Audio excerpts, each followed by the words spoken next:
Mobile चू तो साड़ी वो वीडियो डिलीट हो गई है। हत्ता कि इस तरह नहीं वो तुहाडे मोबाइल मौजूद होंदी। भाईजान मैं अस्सलाम वालेकुम रहमतुल्लाहि व बरकातहू। भाईजान अज मैं तुहानू एक बड़ी अहम ते अच्छी गल दस्सन लगा जिहड़ी तुहाडे मोबाइल सैटिंग के मुतलक है, जिहड़ी हर बंदे नू कर लैनी चाहिए और हर बंदे नू उस ते तवज्जो करनी चाहिए।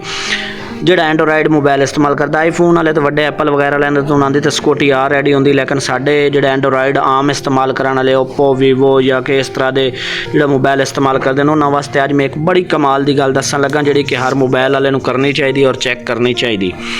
भाई जी रिक्वेस्ट एक है, जो अगर तुहानू वीडियो अच्छी लगे पसंद आवे और इन्फॉर्मेशन जी मैं दे रहा तुहानू सही लगे तो भाई जान तुसी लाइक सबसक्राइब तो शेयर ज़रूर करना है। तो जे अगर तुहानू वीडियो पसंद ना आवे तो फिर भाई जान तुसी ये करना है कि कमेंट बॉक्स से जाना है तो कमेंट करना है कि भाई जान ये इन्फॉर्मेशन साढ़े कोल हाई तो तुसी किसी होर इन्फॉर्मेशन के बारे अगर तुहानू पता है तो वो सानू दसो। ठीक है भाई जान, जी मैं गल दसन लगा गल बड़ी अहम है, लेकिन तुहानू उहदा तफसील नाल तां पता चल सी कि उहदा की मकसद है या वो की गल है या किहड़ी सैटिंग है खास जिहड़ी तुहानू करनी चाहिए। तो जे अगर तुसी मुकम्मल वीडियो वेखसो स्टैप बाय स्टैप तो तुहानू समझ आ जासी, अगर तुसी ना वेखसो तो फिर तुहानू उहदी समझ नहीं आनी।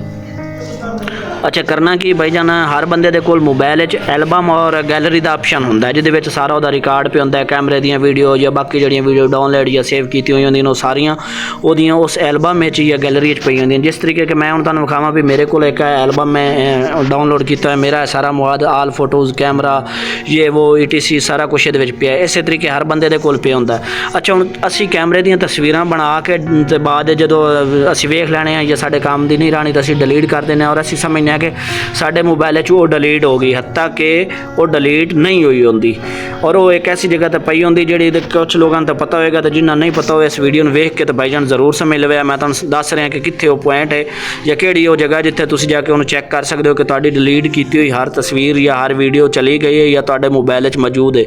क्योंकि असीं तो इस चीज़ ते मुतमिन होने हैं कि भाईजान असीं कैमरे चू डिलीट कर दी मोबाइल चू तो साडी वो वीडियो डिलीट हो गई है, हत्ता कि इस तरह नहीं वो तुहाडे मोबाइल मौजूद होंदी। भाई जान मैं वही सैटिंग के बारे दसन लगा। हुण तुसीं वेखना फॉर एग्जाम्पल मेरे को all photos camera videos WhatsApp screen recording screenshot सारा कुछ इस तरीके पे है, लेकिन ये मेरे ठीक ने मेरे मोबाइल मौजूद ने वो चीज़ां जिहड़ियां कि मैं रखी हुई हुण कुछ चीज़ां वो होंदियां जिहड़ियां मैं मोबाइल डिलीट कर चुकी होयां लेकिन वो डिलीट नहीं हुई होंदियां। हुण मैं तुहानू विखाउणा इत्थे तुसीं थल्ले आओगे, थल्ले आके जनाब एक सिमिलर फोटो का ऑप्शन आ रहा है नाल उत्ते रिसेंटली डिलीटेड आ रहा है। रिसेंटली डिलीटेड दे उत्ते तुसीं क्लिक करे सो तो भाई जान इत्थे वो तुहाडीआं तस्वीरां पईयां से वो तुहाडीआं वीडियो पईयां से जिहड़ियां कि भाई जान तुसीं मोबाइल चू डिलीट की हुई होंदियां। हुण सीन ये कि उत्ते आ तुसीं वेखो कि अगर 30 दिन लिखे हुए ठीक है उत्ते भी ये लिखे हुए कि 30 दिनों बाद अपने आप डिलीट हो जांदियां, लेकिन अगर 30 दिनों तो पहले तुहाडा मोबाइल कोई भी चैक करदा तो वो समझ लो कि तुहाडा जिहड़ा मवाद तुसीं इत्थे रखे होया मोबाइल उधरों डिलीट किया होया वो इत्थे मौजूद है। हुण भाई जान इहनूं तुसीं किस तरीके खत्म करना है, क्लिक किया उत्ते ठीक है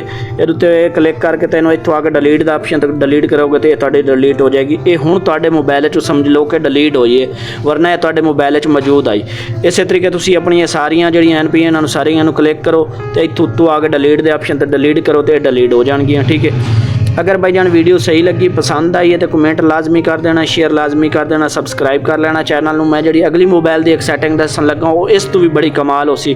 ठीक है भाई जान वो भी तुहाडी सिक्योरिटी रिस्क के मतलब कि तुहाडी खुफिया चीज़ां जिहड़ियां तुसीं डिलीट कर चुके हो या डिलीट की इत्थों मोबाइल भी डिलीट की हुई होणगियां, इत्थों भी आके तुसीं डिलीट की हुई होणगियां, लेकिन वो फिर भी तुहाडे मोबाइल मौजूद हो सन। वो अगली वीडियो में दसे सन क्योंकि वीडियो लंबी हो जासी। लिहाजा अस्सलाम वालेकुम रहमतुल्लाह।